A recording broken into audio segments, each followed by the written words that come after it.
Videos vlog చేస్తూ సడన్గా lock చేసి అన్లాక్ చేసే టైంకి నా ఫోన్ పరిస్థితి చూడండి ఎలా అయిపోయిందో. సో నా స్క్రీన్ అయితే ఒక సైడ్ పని చేయలేదు, ఒక సైడ్కే స్క్రీన్ వచ్చింది. ఎన్నిసార్లు రీస్టార్ట్ చేసినా కూడా అదేమి రెక్టిఫై అవ్వలేదు. నాకు ఏం ఎక్స్ప్రెస్ చేయాలో అర్థం కాలేదు. లైక్ కొత్త ఫోన్ తీసుకుంటాననే ఆనందపడాలా, లేకపోతే ఈ ఫోన్ పాడైపోయిందని బాధపడాలా నాకు అర్థం కాలేదు. సో మేమైతే ఫస్ట్ సర్వీస్కి ఇద్దాం అనుకున్నాము. సో సర్వీస్కి ఇచ్చినప్పుడు వాళ్ళు డిస్ప్లే ప్రాబ్లం అని చెప్పారు, అది రెక్టిఫై అవ్వదు, డిస్ప్లే కొత్తది వేసుకోవాలని చెప్పారు.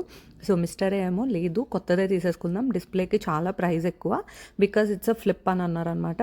సో మేము షాపింగ్కి వెళ్దాం అనుకుంటే మా ప్లాన్ అంతా ఉల్టా పుల్టా అయిపోయి I got a new phone అనమాట. I'm happy for it, at the same time I'm not happy also, because అది అన్ఎక్స్పెక్టెడ్ ప్లాన్ కాబట్టి. అండ్ నా ఫ్లిప్ అంటే నాకు చాలా ఇష్టం, అది ఇంకా వాడలేనని అనిపించింది.